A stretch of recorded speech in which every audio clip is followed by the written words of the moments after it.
നമ്മുടെ ചാനലിൽ ഒരു പ്രാങ്ക് കോൾ എന്ന് പറഞ്ഞൊരു സെഗ്മെന്റും കൂടെ ഉണ്ട്. അപ്പോൾ ചെയ്യാൻ പറ്റുമോ? ആരെയായിരിക്കും നമുക്ക് ഇപ്പൊ ഒന്ന് വിളിച്ച്? ഞാൻ ഇതുവരെ ചെയ്ത പ്രാങ്ക് കോളുകളൊക്കെ കോളായിട്ടേ ഉള്ളൂ, അതുകൊണ്ട് ഞാൻ ഇതൊന്നും വലുതായിട്ട് പ്രതീക്ഷിക്കുന്നില്ല. നമുക്ക് റിയാസിനെ വിളിക്കാം. ഓക്കെ, വിളിക്കട്ടെ? ശരിക്കും വിളിക്കോ? ശരിക്കും വിളിക്കാം, അവരെടുത്താൽ മതി കോൾ.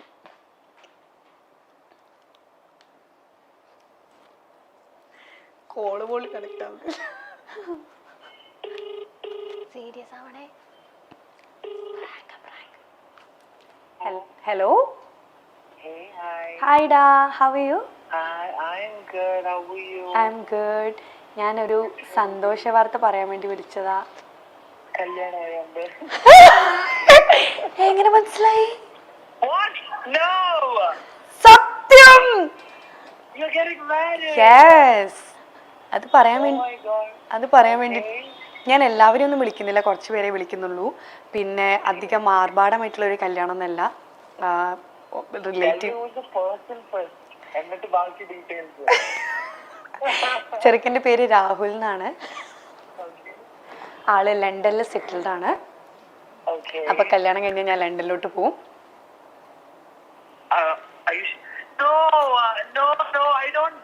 ഞാൻ ലണ്ടനിൽ പോണ്ടേ? അപ്പോ ഞാൻ ലണ്ടനിൽ പോകുന്നതാണോ പ്രശ്നം, കല്യാണം കഴിക്കുന്നതാണോ പ്രശ്നം? ഇതൊന്നും കളഞ്ഞിട്ട് നീ ലണ്ടനിൽ പോകുന്ന ഫസ്റ്റ് ഓഫ് ഓൾ എനിക്ക് തോന്നുന്നില്ല. 110. രണ്ടാമത്തെ രാഹുൽ. രാഹുൽ ഞാൻ കെട്ടാമെന്ന് ചെറുക്കൻ. You sound so weird. Sorry Riya. എനിക്ക് ഞാൻ പറയട്ടെ, സത്യത്തില് കല്യാണത്തിന് റിയാസും ഡെയ്സിയും അപർണയും ജാസ്മിനെ ഞാൻ ഓൾറെഡി വിളിച്ച് പറഞ്ഞിട്ടുണ്ട്. അപ്പം ഇത്രയും പേര് എന്തായാലും വരണം. ഒരുപാട് പേര്. ഇത് ആക്ച്വലി ഒരു സർപ്രൈസ് ആയിട്ട് വെച്ചിരിക്കുകയാണ് ഞാൻ. ഓക്കെ, പെട്ടെന്ന് തന്നെ കല്യാണം കഴിക്കണം എന്നുള്ള എൻ്റെ ഒരു തീരുമാനമായിരുന്നു.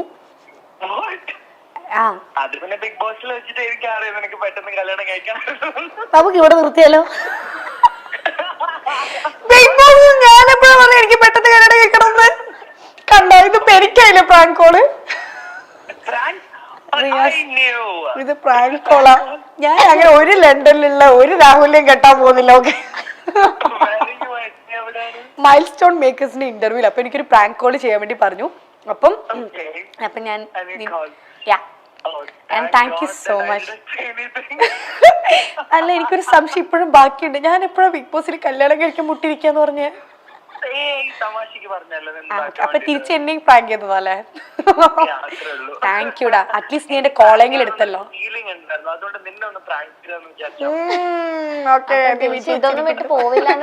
അപ്പൊ ഞാൻ ഇതൊന്നും വിട്ടൊന്നും പോവില്ലെന്ന് ഉറപ്പല്ലേ?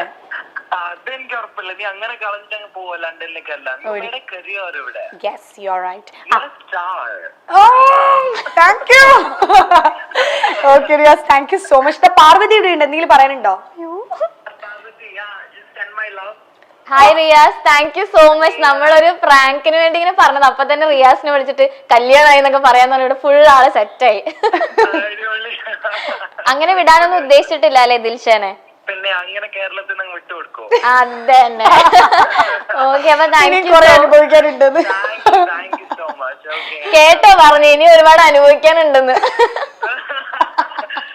അത് നമ്മളിങ്ങനെ അനുഭവിച്ചുകൊണ്ടേയിരിക്കും. അത് ബിഗ് ബോസിൽ പോയവർക്ക് ഇത് അനുഭവിക്കേണ്ടത് ഒരു നെസസിറ്റിയാണ്. യെസ്, അതിനൊരു എൻഡിങ് ഇല്ല, അതിങ്ങനെ പൊക്കോണ്ടേയിരിക്കും. അതിങ്ങനെ പൊക്കോണ്ടേയിരിക്കും. നമ്മളങ്ങനെ വെറുതെ വിടാൻ ആരും ഉദ്ദേശിച്ചിട്ടില്ല. ഓക്കെ, അപ്പൊ thank you so much. Thank you. Bye bye.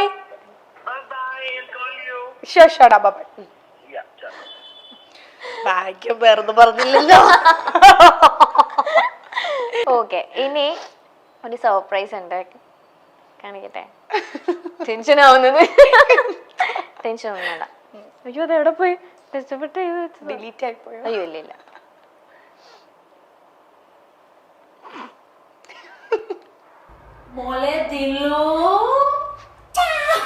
വേറാരും കിട്ടില്ല. കേക്ക് കേക്ക്, ആ മഞ്ഞ വരവൊക്കെ കാണും.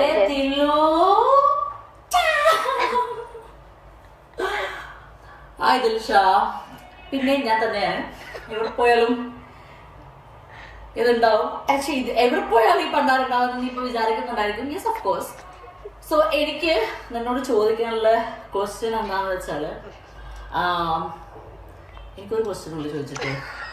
അതിന് മറുപടി വരെ ഇച്ചിരി ബുദ്ധിയെങ്കിലും ഉണ്ടെങ്കിൽ മണ്ണ് ബുദ്ധി എന്ന് വിളിക്കുന്ന കാട്ടുകാരാണല്ലോ.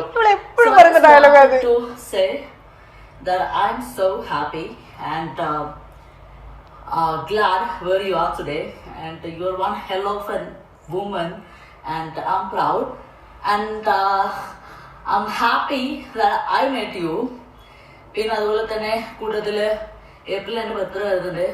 സോ ഒരു 14 Pro Max 50 ലക്ഷം കിട്ടിയല്ലേ. 14 Pro Max 256 GB മറക്കല്ലേ. ഇത് വാങ്ങി തന്നില്ലെങ്കിൽ ഈ ദിലു ഫാൻസ് എല്ലാവരും കൂടെ തലമുറ അടിച്ചു പൊട്ടിക്കണം.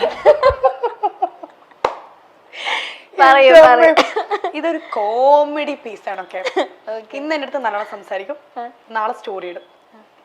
ചിലപ്പോ എനിക്ക് എതിരായിരിക്കും, ചിലപ്പം എന്നെ സപ്പോർട്ട് ചെയ്തിട്ടായിരിക്കും. എനിക്ക് അറിഞ്ഞൂടെ എല്ലാവർക്കും കൺഫ്യൂഷൻ. അല്ല, തലേ ദിവസം വരെ നല്ലോണം സംസാരിച്ചിരിക്കും. ഇപ്പൊ ഞാൻ എന്താ പറയാന്നറിയോ, ഇനി നീ എന്റെ പേരെടുത്ത എന്നെ മേലെ വിളിച്ചു പോരുന്നത്. എനിക്ക് എന്നെ വിളിക്കൊക്കെ ചെയ്യും. എനിക്ക് എന്തോ ഒരു ഇഷ്ടം, ലൈക്ക് ഒരു സിസ്റ്ററിനെ പോലെയാണ്. എന്താ പറയാ, ഞാൻ ഒരുപാട് തല്ലുകൂടിയിട്ടുണ്ട്. എനിക്ക് ആ ബിഗ് ബോസ് ഹൗസിൽ ഇരിക്കുമ്പോഴും എനിക്ക് അവളെ വിഷമിക്കുമ്പോഴേക്കും എനിക്ക് ഭയങ്കര വിഷമമാണ്. എനിക്കറിയില്ല, എനിക്ക് ഒരു ഒരു ഒരു എനിക്ക് എന്തോ ഒരു ഇഷ്ടമാണ് എനിക്ക് അവളെ. കുറേ തല്ലുകൂടിയിട്ടുണ്ട്, ഞാൻ എന്തൊക്കെയൊക്കെയോ പറഞ്ഞിട്ടൊക്കെ ഉണ്ട്. അങ്ങനെയല്ല, ഒരുപാടല്ല, എന്നാലും കുറച്ചൊക്കെ ഇതൊക്കെ പറഞ്ഞു. പക്ഷേ അവൾ കരയുമ്പോൾ വിഷമിക്കുമ്പോഴൊക്കെ എനിക്ക് ഭയങ്കര സങ്കടമാണ്. ഞാൻ ഏതോ ഒരു സീനിലൊക്കെ അവളിങ്ങനെ ഹെൽത്ത് വൈസ് ഭയങ്കര വീക്കായ ടൈമിലൊക്കെ ഞാനവിടെ പൊട്ടിക്കരഞ്ഞിട്ടുണ്ട്. ഒരു എപ്പിസോഡിൽ ഞാൻ ഇങ്ങനെ പറഞ്ഞിട്ടുണ്ട്, ഇതൊരു ഗെയിം ഷോ ആണ്, നീ അതിനൊരു ഗെയിമായിട്ട് എടുക്കുക, അതിനിങ്ങനെ ഭയങ്കര സീരിയസ് ആയിട്ട് എടുത്തിട്ട് നീ ഇങ്ങനെ നിന്റെ ഹെൽത്തിന് ഇല്ലാതാക്കില്ല. എനിക്ക് പേടിയാണ് അവൾക്ക് എന്തെങ്കിലും സംഭവിക്കുമോ, കാരണം ഈ ഷോ ഒരു 100 ദിവസം കഴിഞ്ഞാൽ കഴിയും. അത് കഴിഞ്ഞാലും അവൾ ഇനിയും അങ്ങോട്ടും നല്ല രീതിയിൽ ലൈഫ് മുന്നോട്ട് പോകണമെന്ന് എനിക്ക് ആഗ്രഹമുള്ള ഒരു വ്യക്തിയായിരുന്നു ഞാൻ. അപ്പം ഞാൻ ഇങ്ങനെ പറയാറുണ്ട് അവളുടെ അടുത്ത്, അവനെനിക്ക് ഭയങ്കര ഇഷ്ടമാണ്. എനിക്ക് എന്തോ ഒരു ഇഷ്ടമാണ് അവളുടെ ഈ കോമഡികളും ഇങ്ങനത്തെ സംസാരിപ്പം കണ്ടില്ലേ 14 Pro Max ഒക്കെ. അതെ, 50 ലക്ഷം കിട്ടിയല്ലോ, വാങ്ങി 50 ലക്ഷം വെച്ചിട്ട് തന്നെ എത്ര ട്രോൾ ഉണ്ടെന്നറിയോ. ഞാൻ കാണാത്ത മിക്ക വീഡിയോസ് ഇവളാണ് എനിക്ക് ഇൻസ്റ്റാഗ്രാമിൽ സെൻഡ് ചെയ്ത് മേലെ വേണ്ടി പോയത്. 50 ലക്ഷം എൻ്റെ അടുത്ത് കുറെ ഡാൻസിന്റെ വീഡിയോസ് സെൻഡ് ചെയ്ത് തരും, എന്തൊക്കെയൊക്കെയോ എന്റെ ട്രോളുകൾ കുറെ വീഡിയോസ് എനിക്ക് സെൻഡ് ചെയ്ത് തരും. ഞാൻ ഇത് ശരിക്കും തമാശക്ക് കാണിക്കുന്നതാണ്. ഇപ്പൊ തലേ ദിവസം സ്നേഹിച്ചിരുന്നിട്ട് പിറ്റേ ദിവസം സ്റ്റോറി എനിക്ക് അറിഞ്ഞൂടാ, അവർക്ക് എന്തെങ്കിലും കുഴപ്പമുണ്ടോ. ബിഗ് ബോസ് മലയാളം 4ാം സീസൺ വിജയിയായിട്ടാണ് നമുക്ക് എല്ലാവർക്കും ദിൽഷയെ അറിയാവുന്നത്. ബിഗ് ബോസിന്റെ ഇത്രയും നാളത്തെ സീസണുകളിലെ ആദ്യ വനിതാ വിജയിയാണ് ദിൽഷ. ഒരു ഇന്ത്യൻ നടിയും നർത്തകിയും ബിഗ് ബോസ് റിയാലിറ്റി ഷോയുടെ ടൈറ്റിൽ ഹോൾഡറുമാണ്. ദിൽഷയെ മാത്രമാണ് ഇതുവരെ ഒരു വനിതാ കണ്ടസ്റ്റന്റ് ആയിട്ട് ജയിച്ചു വന്നിട്ടുള്ളത്. 2014 ഡാൻസ് റിയാലിറ്റി പ്രോഗ്രാമായ ഡി4 ഡാൻസ് സീസൺ 1 ദിൽഷ മത്സരിച്ചത്. അതിൽ 5ാം സ്ഥാനത്ത് എത്തുകയും ചെയ്തു. പിന്നീട് കാണാ കൺമണി എന്ന സീരിയലിൽ അഭിനയിച്ചു. 2016 ഏഷ്യാനെറ്റ് ടെലിവിഷൻ അവാർഡിൽ മികച്ച അഭിനയത്തിനുള്ള അവാർഡ് വരെ ദിൽഷയ്ക്ക് ലഭിച്ചിട്ടുണ്ട്. ബിഗ് ബോസിൽ എത്തിയതോടെയാണ് ദിൽഷയെ പറ്റി കൂടുതൽ പേർ അറിയാനും സംസാരിക്കാനും ഒക്കെ തുടങ്ങിയത്. ഡോക്ടർ റോബിനുമായുള്ള അടുപ്പവും പിന്നീട് റോബിനെ ദിൽഷ പറ്റിച്ചു എന്ന തരത്തിലുള്ള ചില കാര്യങ്ങളും, റോബിന്റെ വോട്ട് കൂടി കിട്ടിയിട്ടാണ് ദിൽഷ ബിഗ് ബോസ് ജയിച്ചത് തുടങ്ങിയ പല കാര്യങ്ങളും നമ്മൾ ഇതിനടുത്ത് കേട്ടു. ഇപ്പോൾ റോബിന്റെ വിവാഹവുമായിരിക്കുകയാണ്. ബിഗ് ബോസിലുള്ള പല താരങ്ങളുമായിട്ടും പല മത്സരാർത്ഥികളുമായിട്ടും ദിൽഷ ഇപ്പോഴും വളരെ വലിയ സൗഹൃദം കാത്തു സൂക്ഷിക്കുന്നുണ്ട്.